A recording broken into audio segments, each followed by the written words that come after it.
Peppers TV நேயர்களுக்கு வணக்கம். சிறிய மாற்றம் பெரிய வெற்றி என்ற நிகழ்ச்சியில் பேசும் கலை பற்றி நாம் இன்னைக்கு பார்க்க போகிறோம். பேசுவது என்பது ஒரு கலை. அந்த பேசும் கலையை பயிற்சியின் மூலமாக வளர்த்துக்கலாம்.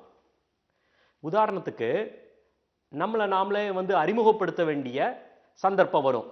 நிறைய பேருக்கு அறிமுகப்படுத்தும் போதே நிறைய தடுமாற்றம் வரும். பேரை சொல்லும் போதே பாதியை முழுங்கிடுவாங்க. நான் இந்த கம்பெனியிலிருந்து வர்றேன் அப்படின்னு சொல்கிறதையும் பாதியில் முழுங்கிடுவாங்க. என்ன அவங்களோட டெசிக்னேஷன், எங்கேருந்து வர்றாங்க, எதுக்காக வந்திருக்கிறாங்க, யாரை பார்க்கணும், இது மாதிரி பேசுறதற்கு நிறைய தயக்கம் இருக்கும், தடுமாற்றம் இருக்கும். ஆக நாமளே அறிமுகம் செய்து வைக்கிறதுக்கு கூட ஒரு பயிற்சி எடுக்க வேண்டியிருக்கிறது. முதல்ல யாருக்கிட்ட நம்ம அறிமுகம் செய்ய போகிறோம் அப்படிங்கிறது ரொம்ப முக்கியம். இப்போ நேரில் போய் அறிமுகம் செய்கிறோமா இல்லை ஃபோனில் அறிமுகம் ஆகிக்கிறோமா அப்படிங்கிறதையும் பார்க்கணும். யாருக்கிட்ட போய் நம்ம அறிமுகம் ஆகிறோம், என்ன காரணத்திற்காக அறிமுகம் செய்கிறோம் அப்படிங்கிறத பற்றி நம்ம யோசிச்சு பார்த்து அதற்கேற்ற மாதிரி நாம் அறிமுகப்படுத்தக்கூடிய முறையை யோசித்து நம்ம மாற்றிக்க வேண்டியிருக்கு. பேரை சொல்லுவாங்க, அவர் முன்னாடி இருக்கிறவருக்கு புரிஞ்சிருக்காது. அடுத்து நான் இன்னாரோட பையன் அப்படிம்பாங்க, அப்பையும் புரிஞ்சிருக்காது. இந்த ஊர்லேருந்து வர்றேன்பாங்க, நான் இன்னவா இருக்கிறேன்பாங்க. அப்புறம் தான் தெரியும், ஓ இந்த கம்பெனிலேருந்து வரேன்னு சொல்லுப்பா, இன்னாருன்னு சொல்லு அப்படின்னு அவருக்கு தெரிய வரும். ஆக அவர்கிட்ட நம்ம எப்படி சொன்னால் உடனடியாக நம்மள யாருன்னு புரிஞ்சுக்குவாரு அப்படின்னு தெரிஞ்சு அதற்கு ஏற்ற மாதிரி நம்ம அறிமுகம் செய்ய வேண்டியது அவசியங்க. இப்போது போன நிகழ்ச்சியில் ஃபோனில் பேசுறதுக்கு அவசியம் நம்ம பார்த்தோம். சிலர் ஃபோனில் பேசும்போது நல்ல ஆட்களாகவே இருப்பாங்க. ஆனால் பேசக்கூடிய தோரணை கொஞ்சம் மூர்க்கத்தனமாகவும் முரட்டுத்தனமாகவும் இருக்கும். இப்போ ஃபோன் எடுத்தோடனே ஹலோ யாரு அப்படின்னு சொல்கிறதுக்கும் ஹலோ சொல்லுங்க யார் பேசுகிறீங்க அப்படின்னு சொல்கிறதுக்கும் நிறைய வித்தியாசம் இருக்குது. ஆக இதுக்கெல்லாம் பயிற்சி எடுக்கணுமா அப்படின்னு சில பேருக்கு தோணும். நான் இப்படி தான் பேசிகிட்டு இருப்பேன் அப்படின்னு. ஆக ஃபோன் பேசக்கூடிய பழக்க வழக்கங்கள்லாம் இப்போ சமீப காலத்தான் வந்திருக்கு. அதனால் இதுக்கு ஒன்றும் பெரிய பாரம்பரியம் கிடையாது. அதனால் நம்ம பயிற்சி எடுத்து ஃபோனில் எவ்வளவு பணிவாக பேசுறது அப்படிங்கிறத நம்ம பயிற்சி எடுத்து நம்ம பழகிக்கலாங்க. முதல்ல நாம் ஃபோன் பண்ண உடனே நம்ம யாருன்னு அறிமுகப்படுத்திக்கணும். நிறைய பேர் ஃபோன் எடுத்தோடனே சொல்லுவாங்க, நான் தான்ப்பா பேசுகிறேன் அப்படிம்பாங்க. அந்த பக்கத்தில் இருக்கிறவருக்கு தெரியாது, யார் பேசுகிறீங்க, நான் தான் சொல்கிறேன், என்ன தெரியலையா அப்படிம்பாங்க. தினமும் பேசக்கூடியவங்க, நம்ம வாய்ஸை தெரிஞ்சுக்கக்கூடியவங்க அப்படின்னு சொன்னால் அந்த மாதிரி சொல்லலாம், நான் தான் பேசுகிறேன் அப்படின்னு சொல்லிட்டு. என்னைக்காவது ஒரு நாளைக்கு பேசும் பொழுது நம்ம யாருன்னு அறிமுகப்படுத்திட்டு அப்புறம் பேச்சை தொடர்ந்தா குழப்பம் இருக்காது. அடுத்து எதிர்முனையில் யார் இருக்கிறான்னு தெரிஞ்சுக்கிட்டு அதற்கப்புறம் பேச்சை ஆரம்பிக்கணும்.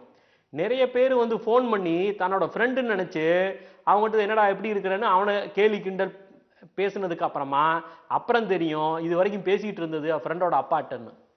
இது மாதிரி இல்லாமல் எதிர்முனையில் யார் இருக்கிறான்னு தெரிஞ்சுக்கான். ஹலோ நான் இன்னாரு பேசுகிறேங்க, யார் பேசுகிறீங்க, சந்தேகமாக இருந்ததுன்னா.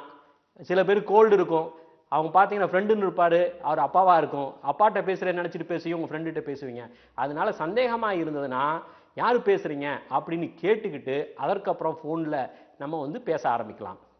அடுத்து நம்ம பேசக்கூடிய முறையில் முக்கியமாக கவனிக்க வேண்டியது, முக்கியமான ஒரு நபர்கிட்டையோ இல்லை முக்கியமான வேலையாக போகும்போது ஒருத்தர்கிட்ட பேச வேண்டிய ஒரு சந்தர்ப்பம் இருந்ததுன்னா அவர்கிட்ட எப்படி அணுகி பேசணும் அப்படின்னு நம்ம தெரிஞ்சுட்டு யோசிச்சுட்டு சிந்திச்சுட்டு போகணுங்க.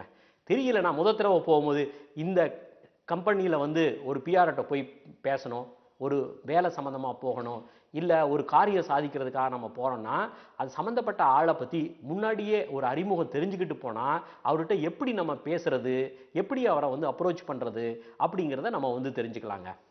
ஒரு முக்கியமான வேலையில் நம்ம ஒரு வேலை சம்மந்தமாக ஃபோனில் பேசும்போது நிறைய பேர் செய்கிற தவறு, அப்படியே ஃபோனில் பேச ஆரம்பிச்சிருவாங்க. பேசிகிட்டு இருக்கிற போதே அவர் ஃபோன் நம்பர் சொல்லுவார், ஒரு அட்ரஸ் சொல்லுவார், இல்லை ஒரு அக்கௌண்ட் நம்பர் சொல்லுவார். இப்போ என்ன பண்ணுவோம், ஒரு பேப்பர் பேனாவை தேட ஆரம்பிச்சிருவோம். பேப்பர் பேனா பக்கத்தில் இருக்காது, கொஞ்சம் நேரம் இருங்க நான் திருப்பி கூப்பிடுறேன் அப்படிங்கிற மாதிரி இருக்கும். அப்புறம் திருப்பி அவர் ஃபோன் பண்ணினா அவர் எங்கேஜாக இருக்கும், அந்த நேரம் அவர் ஃப்ரீயாக இருக்க மாட்டார். அதனால் எப்போவாவது முக்கியமான வேலை சம்மந்தமாக நம்ம ஃபோன் பண்ண வேண்டிய ஒரு சந்தர்ப்பம் இருந்ததுன்னா நீங்கள் முக்கியமாக கவனிக்க வேண்டியது ஒரு பேப்பர் பேனாவை தயவுசெய்து பக்கத்தில் வச்சுக்கிட்டு நீங்கள் பேச ஆரம்பிங்க. சில சமயம் அது இல்லாத போது என்ன பண்ணுவோம், நம்ம ஒரு ஃபோன் நம்பர் சொல்லும் போது கையில் ஒரு நியூஸ் பேப்பர் கிடைக்கும். அந்த நியூஸ் பேப்பரில் எங்கேயாவது ஒரு மூலையில் கிறுக்கி வச்சுருவோம். அதுக்கப்புறம் அந்த நியூஸ் பேப்பர் பழைய நியூஸ் பேப்பரோட சேர்ந்துடும்.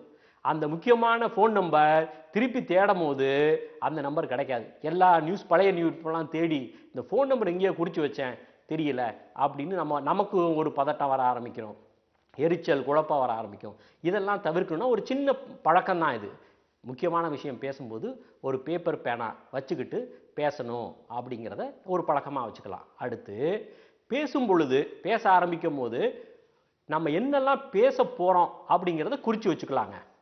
அல்லது என்னெல்லாம் நம்ம அவங்ககிட்ட இருந்து கேட்கணும் அப்படிங்கிறத பற்றி குறித்து வச்சுக்கலாம். நான் உதாரணமாக ஒன்று சொல்கிறேன். பேங்க்கில் நீங்கள் லோன் அப்ளை பண்ணணும்னு வச்சுக்கோங்க. அப்போ என்ன பண்ணுவீங்க, அங்கே பேங்க் மேனேஜர்கிட்ட பேசுவீங்க, இல்லை லோன் கொடுக்கக்கூடிய ஏஜென்ட்டை பேசுவீங்க. என்னெல்லாம் அவங்க கேட்பாங்க அப்படிங்கிறது யோசித்து அதற்கு பதில் தயாராக இருக்கணும். நீங்கள் என்னவா இருக்கிறீங்க, என்ன டெசிக்னேஷன், என்ன வருமானம், உங்களுக்கு 3 வருஷத்து இன்கம் டேக்ஸ் ரிட்டர்ன் போட்டீங்களா, இப்படிங்கிற மாதிரி கேள்விகள்லாம் அவங்க கேட்கறதுக்கான வாய்ப்பு இருக்குது. ஸோ இது சம்மந்தமான தகவல்களை எல்லாத்தையும் நீங்கள் ஏற்கனவே குறித்து வச்சுக்கிட்டிங்கன்னா ஃபோனில் உடனடியாக பதில் சொல்கிறதுக்கு உங்களுக்கு வசதியாக இருக்கும். அதே போல் நீங்கள் அந்த லோன் ஏஜென்ட்டை என்னெல்லாம் கேட்கணும் அப்படிங்கிற கேள்விகள்லாம் ஒரு பட்டியல் போட்டுட்டிங்கன்னா அப்போ முக்கியமான விஷயத்தை கேட்க மறந்துட்டோமே அப்படின்னு வருத்தப்பட வேண்டிய வாய்ப்பு இருக்காது.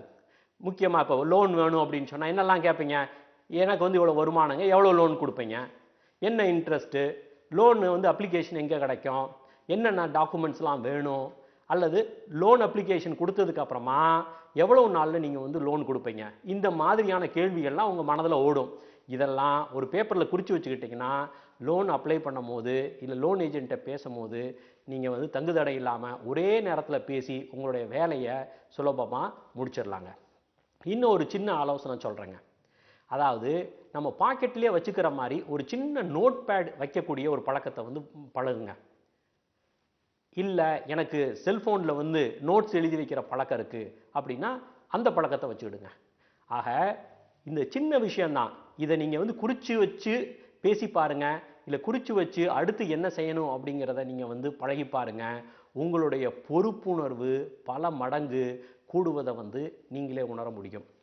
அடுத்து இந்த ஃபோன் பேசுகிறதுல நான் சொல்ல வேண்டிய இன்னொரு விஷயம், பொது இடங்களில் நிறைய பேர் ஏதோ நம்ம வீட்டில் சோஃபாவில் உட்காந்துட்டு பேசிக்கிற மாதிரி நினச்சிக்கிட்டு தங்களோட பர்சனலான விஷயத்த சத்தமாக பேசக்கூடிய பழக்கத்தை நம்ம பார்க்குறோங்க.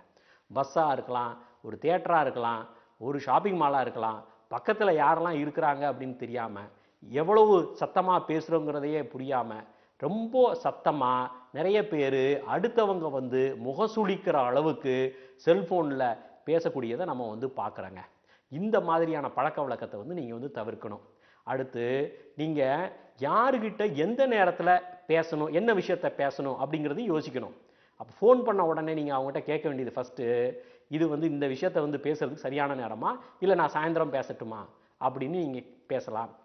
அடுத்து எஸ்எம்எஸ் நீங்கள் அனுப்பலாம். Is it good time to talk to you அப்படி நீங்கள் அனுப்பிச்சிங்கன்னா அவர் சொல்லுவார், இன்றைக்கி என்னை 6 PM அப்புறமா என்னை கால் பண்ணுங்கள் இல்லை மெசேஜ் பண்ணுங்கள் அப்படின்னு சொல்லுவார். அதுக்கேற்ற மாதிரி அவருடைய சரியான நேரத்தை தெரிஞ்சுக்கிட்டு நீங்கள் பேசுகிறதுக்கு வசதியாக இருக்குங்க. ஆக ஃபோன் பேசுகிறது அப்படிங்கிறது ஒரு கலை. அதை பயிற்சி எடுத்தோம்னா கண்டிப்பாக நம்ம தெரிஞ்சுக்கலாம். சரி நேயர்களே, பேசும் கலை சம்மந்தமாக பார்த்துக்கிட்டு இருக்கிறோம். இதே நிகழ்ச்சியில் அடுத்த எபிசோடில் இதன் தொடர்ச்சியாக பேசும் கலையை எப்படி வளர்த்துக்கலாம், அது சம்மந்தமாக பயிற்சி எப்படி எடுக்கலாம் அப்படிங்கிறத பற்றி நம்ம பார்க்கலாம்.